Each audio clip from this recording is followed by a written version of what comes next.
Hey y'all, it's your friendly neighborhood therapist, and it is February 27th, 2025. So it is day 27 in our series of lesser known facts and lesser known people of the culture for Black History Month. Now, real quick, pay no attention to these roots that you see in my head. I am doing a hair treatment so that I can get my hair braided and then change up my color later. Got to make sure your hair is healthy first and foremost. Now, that being said, what we are here to learn about today: rebellion and resistance. I chose that as today's topic because of the current political climate that we are in. This current political climate requires rebellion and resistance. And I don't think everyone is up to the task. Now, I say that knowing full well that myself and a whole lot more of the 92% of Black women have said we are resting. I understand that we said that. I do want us to rest. But please believe a lot of us have no issue resisting and rebelling. A whole lot of us. But I think a lot of people don't understand that that may just have to happen.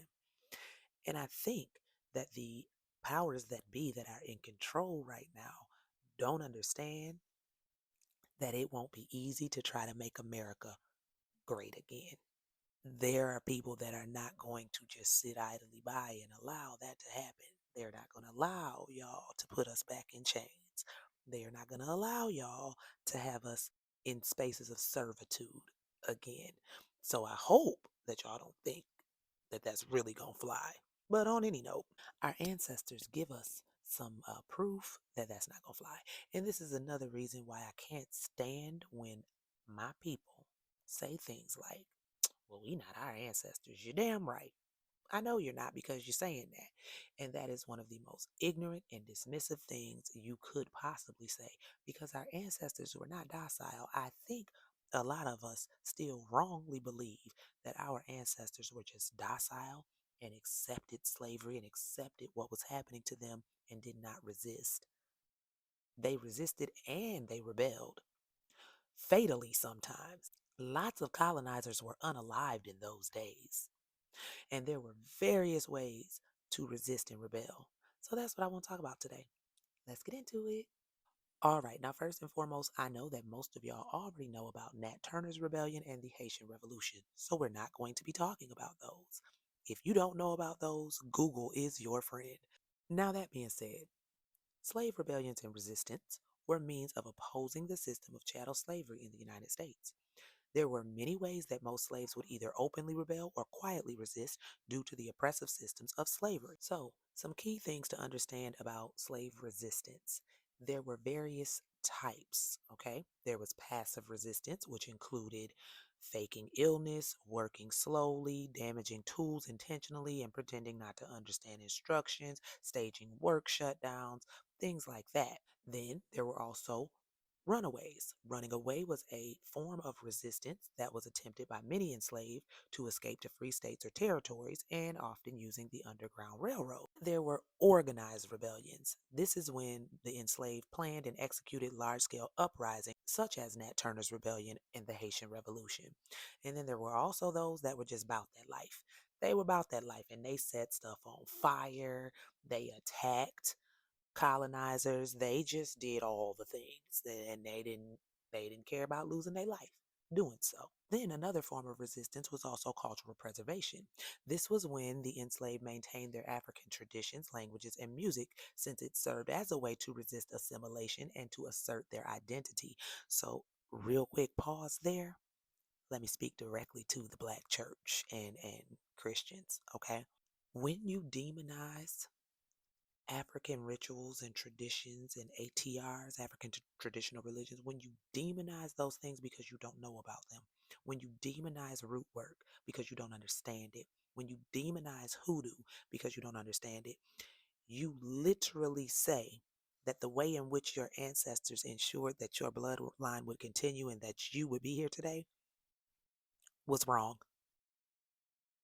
But that's a major part of the reason that you are here today to even be able to demonize it. Maybe you ought to think about that and stop. Now, also, there was communication methods. Slaves often used coded messages through songs and stories to communicate with each other about their plans for resistance. So, see, there were so many ways that our ancestors resisted their heinous situation. But also, let me make something clear too: house Negroes versus field Negroes. So, this often comes up because people believe that all of the house Negroes were the most docile because they got treated better. They were okay with slavery. And they point to depictions such as Samuel L. Jackson's character in Django. Everybody wasn't that. Now, were there a lot of those? Indeed, there still are. However, everybody in the house wasn't like that. In fact, a lot of the women who worked in the house, particularly in the kitchen, oh, they did all sorts of things to rebel and resist quietly, such as poisoning the colonizers' food.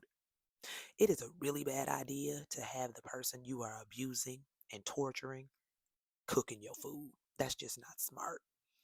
So yeah, they knew what herbs to mix together that they could cover with food and slowly unalive their enslavers.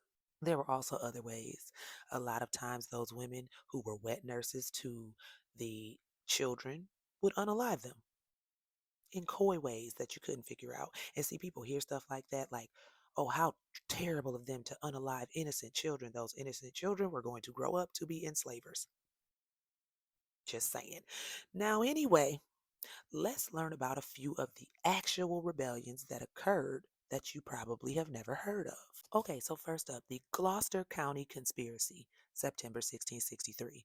This is also known as the Servants' Plot or Birkenhead's Rebellion, and it is one of the first slave rebellions in America. This event set the stage for many of the slave uprisings that followed in the decades to come.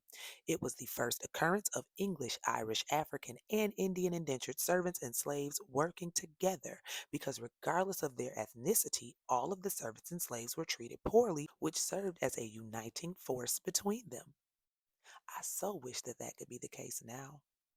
But for some reason now, a lot of people do not understand that there is more that we have in common than not. But unfortunately, specifically poor whites seem to think that they are only one change away from being rich or from having the American dream. So instead of fighting with those who are going through the same things they are going through, they go against their own interest and fight with the folks who don't care nothing about them. But back then, they banded together. And the Gloucester Rebellion occurred at a key time in history when Virginian tobacco farmers heavily relied upon their workers for product and profit. By utilizing the power they held in this regard, the slaves and servants could maximize the effects of their actions.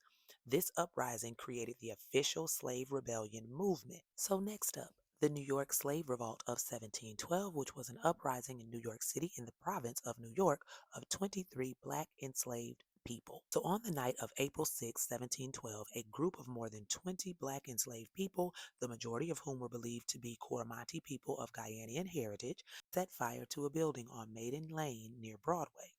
While the white slave traffickers tried to put out the fire, the enslaved black people, armed with guns, hatchets, and swords, defended themselves from the whites and then ran off. 8 whites died and 7 were wounded. Over the next few days, colonial forces arrested 70 black people and jailed them. 27 were put on trial, 21 of whom were convicted and sentenced to death.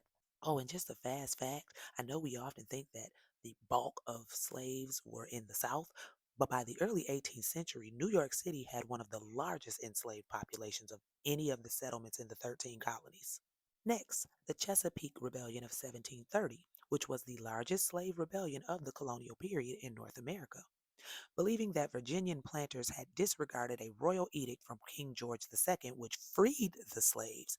200 slaves gathered in Princess Anne County, Virginia, in October, electing captains and demanding that Governor Gooch honor the royal edict. White planters stopped these meetings, arresting some slaves and forcing others to flee.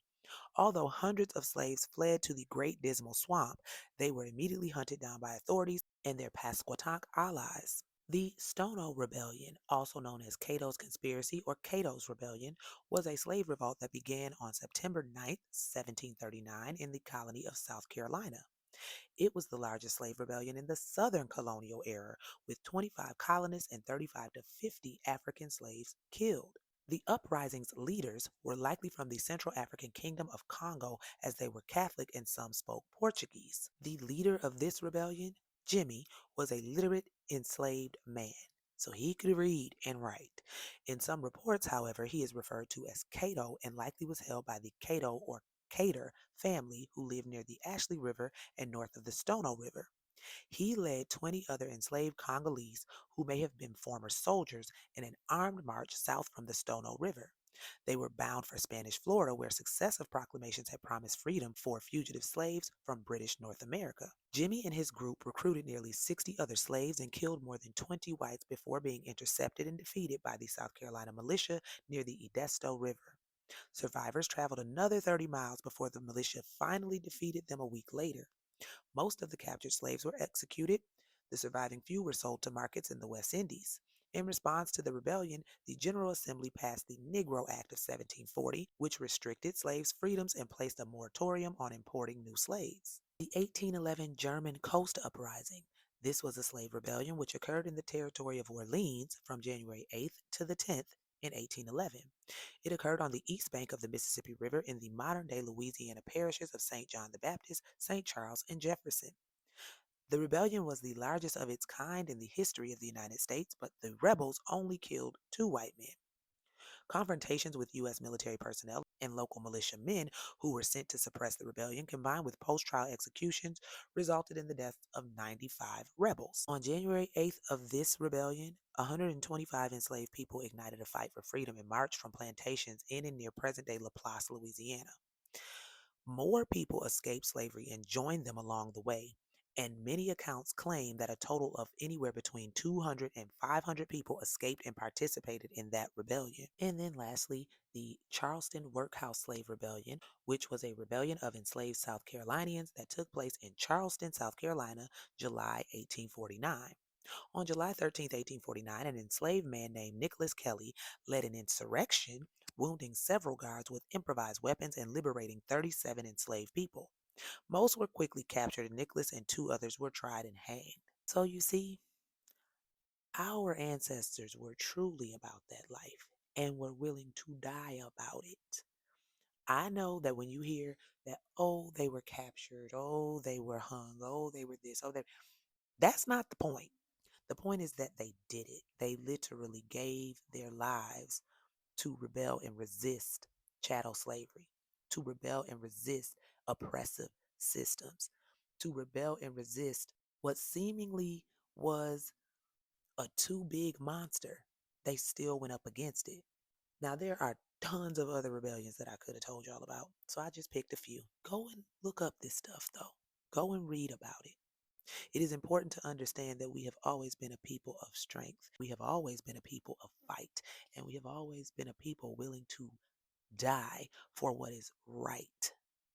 Now, for those who continue to say we aren't our ancestors, really? So who are you? All right, y'all. Have a beautiful, wonderful rest of the day. And I will see y'all tomorrow for our final day in our series of lesser known facts and lesser known people of the culture for Black History Month.